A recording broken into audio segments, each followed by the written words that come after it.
O que está acontecendo hoje no MEC é muito grave. O que tá acontecendo? Porra. Eu não sei, sinceramente. Não, cara, é loucura. Estão nomeando gente para os órgãos do MEC que não são da educação. E eles estão fazendo o que exatamente de loucura, exatamente? Cara, primeiro assim, eles estão desmontando coisas que comprovadamente deram certo. Então, por exemplo, investimento em ciência e tecnologia no Brasil caiu 70%. Aí você fala, pô, não tem dinheiro. Bom, mas para milico tem. Para trator tem. Os trator que o Bolsonaro comprou essa semana. Ele comprou o trator. Pô, 3 bi. Ou você entrar no Twitter agora... 3 bi não era o orçamento paralelo para ele... É esse. É desse que eu tô falando. Isso é emenda, não é? Mas... trator, entendi, é uma gíria. Desculpa, que eu não sou, eu tô achando que é trator mesmo. Não, mas é também. Entendi, ó. Não é só, mas é também. Entendi. Ou seja, ele tá num jogo com o Congresso de tomar lá da cá, que ele botou no Ministério do Desenvolvimento Regional, não sei qual que é o nome, que mudou tudo que é nome, ele botou 3 bi para ele cuidar, na relação direta com os parlamentares. Pô, tem 3 bi para trator e não tem 3 bi para ciência e tecnologia? Não tem 3 bi para fazer o censo? O censo geralzão, é a coisa mais importante para as políticas públicas. Pra você saber. Censo é foda. Custa 2 bi. Tem 3 para trator e não tem 2 para o censo. Então, você vai vendo que, pô, tem alguma coisa errada. É que esse trator é o que garante a governabilidade dele, né? Se você for pensar para o político, Bolsonaro, é muito mais importante você ter governabilidade que qualquer outra coisa. E é por isso que eu tenho um pouquinho de asco desse tipo de coisa, porque não é o que é melhor pro Brasil, é o que é melhor pra me manter no poder. Mas, ó, eu não tô falando isso de Bolsonaro, não. Isso não é Você novo, tá falando né? geral. Eu sei, geral. Eu sei. Isso não é novo. Não, nós temos um problema de governabilidade, eu não quero também aqui ficar falando, é assim. Não, nós temos um problema de governabilidade. Agora, o que eu acho, para fazer a comparação com o que está acontecendo hoje, é o seguinte. Uma coisa é você garantir a governabilidade em relação a um projeto. Agora, quando você não consegue enxergar qual é o projeto, aí você fala, bom, então é o poder pelo poder, ou o que nós estamos fazendo? Vou dar um exemplo que talvez seja muito claro para as pessoas. Qual que é a nossa política externa? O Brasil é um país importante no mundo.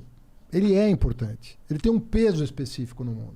Qual é a nossa política externa? A gente se dá bem hoje com os Estados Unidos? Não. Questionamos até a eleição do Biden. Com a Europa? Não. A Europa não quer aprovar nem o acordo com o Mercosul por causa das questões ambientais. A China, o presidente xinga toda semana. Imbecil, cara.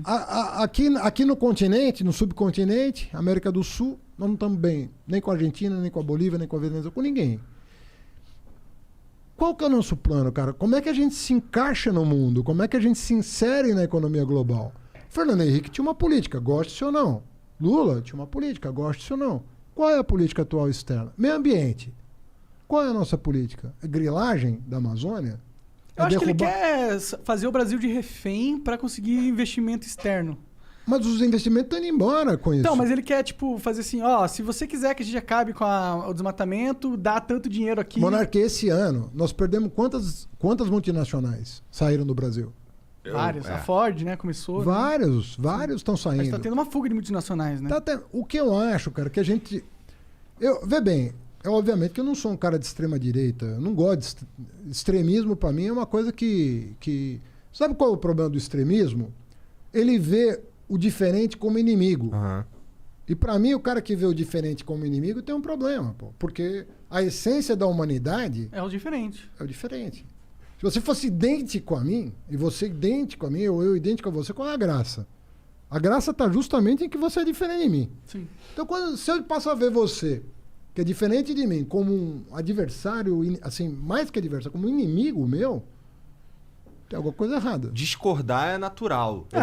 Não é natural, é fundamental. Fundamental. Você ter a crítica é fundamental. Professor na sala de aula. Hoje a pedagogia é completamente diferente do que foi 100 anos atrás, que o professor ia lá com palmatória na mão. Régua. Cara, não existe.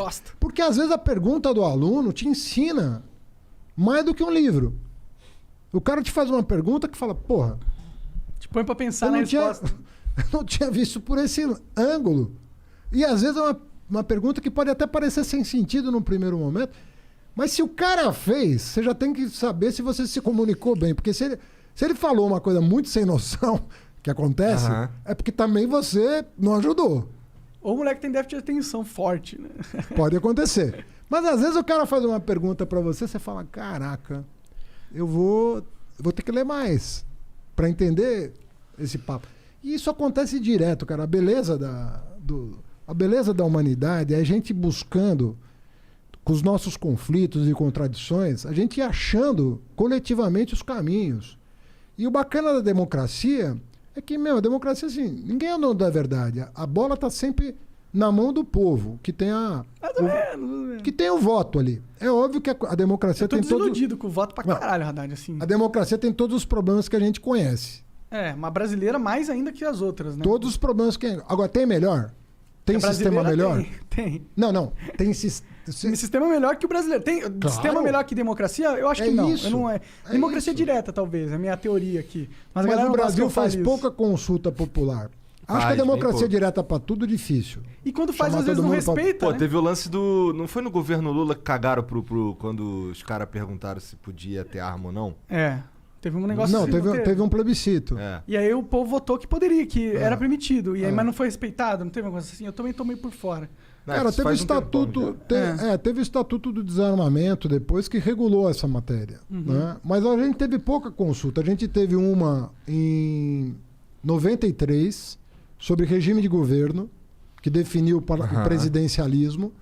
Nós perguntamos para os brasileiros se eles queriam votar para a monarquia, cara. Esse país teve a coragem de botar ali. Quer a monarquia? Topamos. Quer parlamentarismo presidencialista? Topamos. Mas tu sente que seria respeitado se a gente escolhesse algo diferente do presidencialismo? Seria. Acho que sim também. Principalmente o parlamentarismo, que basicamente o que já acontece, só que de forma bizarra, esquizofrênica. Na verdade, a gente não... O que o povo entendeu? Que o nosso Congresso não era maduro o suficiente para eleger eles, o chefe de governo.